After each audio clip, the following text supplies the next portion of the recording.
Әңгіме айтыңыздар, видео жазып қояйын. Әңгіменің бәрін бітірдік уже. Не дейміз, сенің әкеңді қуалап жүріп ұратынмын мен.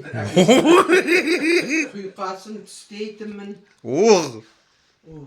Әмін байқұс бағашырға жақтартам деп. Әпішпен бір қойсам желкеден бастан. Қалқап. Өліп кетсен айтар едің, Өліп кетсен сол айтам. Қайран заман айтам. Өкінбейсіз ба? Апасының көже сай десеңші. Нұрбала деген апамыз бидайдан көже салады. Түсте салады, жаңағы түстен кейін бұқтырып қояды қазанға. Соның күн қайта бергенде қайнатып пісіреді. Әлгі көжеден енді бір чыныш жең аузыңнан дәмі кетпейді. Анау ара ішкенде сол үстін дес пахметке соған барады. Содан кешкі тамақ сол үй сонда. Мынау апасының көжесін айтады ғой. Кешкі тамақ сол бір чыныш жеміз. Өзінде 4 ұл, Әбен, Несіпбай, Ақан, Нәшән 4 ұл. Құрманбайы бар. Құрманбай ересек. Біз Ақатай, Өкен, Ағашар, Еркін жоқ онда. Бәріміз қоржын үй болатын. Ортасында бір үй, мұн үйде біз, жаңағы бір үйде мұналар. Сонда тәтем жұмыстан келді ғой. Әкең баласы. Күн батқанша қайда. Содан ол кісі келмейді. Сонда жаңағы Нұрбала апам бір чынық көже береді, сол көже тамақ. Құдайы ойнады.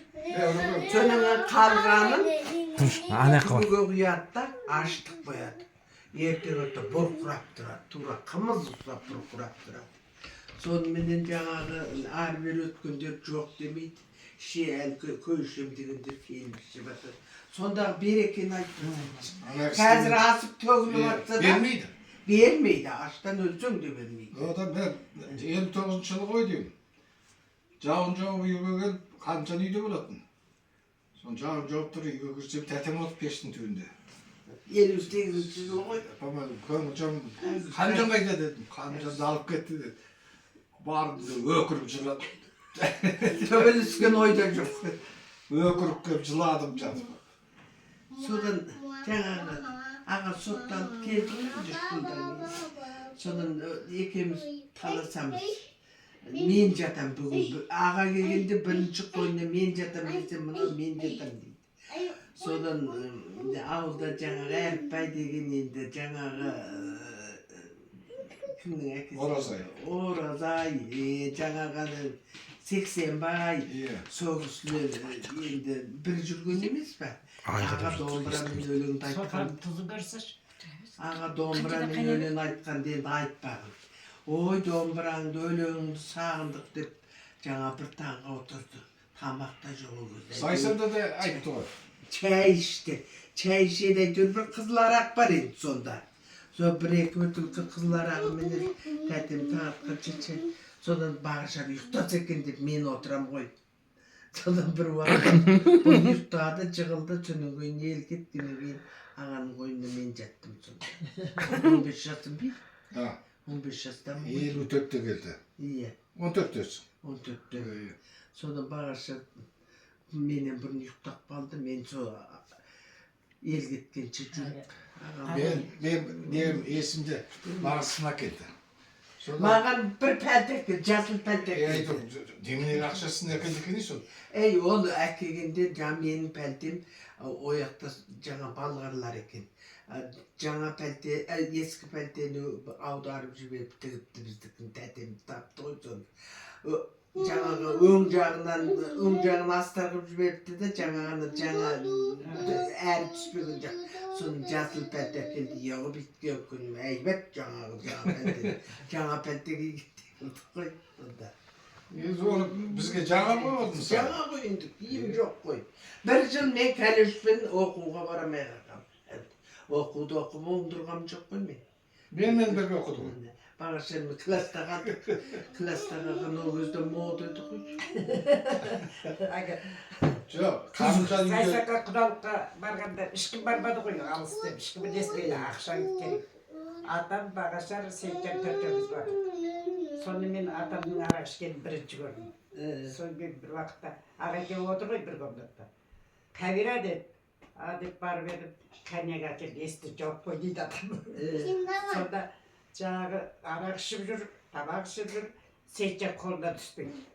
Сөйтсе Сара деген апай еді. Атам керемет екен, тегі не мас болмайды екен, не сөзді жаңағы баласы қолына түспейді деп сенеді. Сонда бірінші көрдім арақ ішкен. Домбыраны жақсы тартады екен Айтпа, домбыраны өлең айтады ғой шығарып жанына. өлең айтпаса Біз жақтағы көп адам бармайды ғой 20 құдағи, қыз жолдас, жігіт жолдас болды. Содан кейін атам құда болып барды. Сонда сол өлеңді айтады екен, мас болмайды екен, арақты да ішеді екен дейді. Тимоштың Сейітжан сонда бір жастан екен. Сейітжан ба? Иә. Bir жаста жетпеген ей. Жазда бардық қой. Сейітжан февральда туды ма? Сот алып біткенде не көрмедік, оқитындай болғанмын жоқ. Мыналарға Сен тамағымызды жасайсың. Кәтен байқұс қаңғырып, Ат соққаның артында ат жүреді. соққаның артында жүреді. Қазіргілер Қысты күні болса әлгі неменені астына талды салып чөп соны торайғырға. Ана өтіп жүрсің ғой әзір ана торайғырдың тауын. Соған чөп тасиды. Ол қай уақытта барады соны тоғызбұлақтың несінен өгіз болса өзі, ат демес. Ең болмаса киімде жоқ өгіз ауыстырып домбайлап киеді. Сондағы қатындардың тіршілігі көрдік айтып. қой. Менің әкем ана атты нетіп қарағайды тесеме. Иә. Соны ертоқымның бізден алдына сүйреп- нетеді екен, сонымен сүйреп бізге отын әкеледі. Әкесі бар ғой көкім деген. Сол кісіні қолында өстік.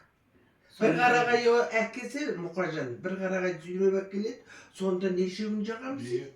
Қолараменен әлгіні кесіп, соның тамақта жасаймын. Жаңағы артынан нан Қанша айтасың. Тәтем екеуміз нан пісіріп алады. қосуын текшесінде төлеген атам отыр екен әлі. Танама. Иә. Сонда отынға бардық. Сонда тәтемнің арқасына көтерген, мысалы, сойырын әкелген бір-ақ күн жағасың мысалы. Қалды, ана еңбегін ақтымайды. Айтпа. Тезек дереміз, қурайды. Қазіргі балалар соны Бәрі Көктем болды біз. Көктемде ана жылқы кеткен жерді сиырдық жапасы демес. Жылқының несі. Домалақ. Иә. Табиша қойдың Сарбұлақ деген жерде отырды, Қарабұлақтан былай қарай. Сол жерден Семейген балайды өтеді. Сиырды. Сонда жаңағы несін Жапада. тезегін жинаймыз. Қазіргілерге ой Ал енді соны әзірге айтсаң ертек сияқты ой сөйтіп қаппа дейді. Сөйтіп қойған емес, сөйтіп көрдік қойды. Кейбірі соны жасырып, ұят санап айтқысы келмейді. Ол өмірдегі болған, Болағанған сен. өмірдегі болғанды айту керек қой. ана қазды көп асырайды ғой біздің ауылда. Содан әге түлейді ғой бұларда. Иә, бұрқырап. Иә, недер бұрқырап шашылып жатады. Соны теретіміз. Менің апам да теретін тауық қорадан. Даладан теретіміз. Даладан Білеміз. жайылып жүреді ғой. Лемс сұрсатын да. Не көрінді апаның? О, балы ғой. Бір өткен болды. Жастыққа қосып қоям дейтін. Иә.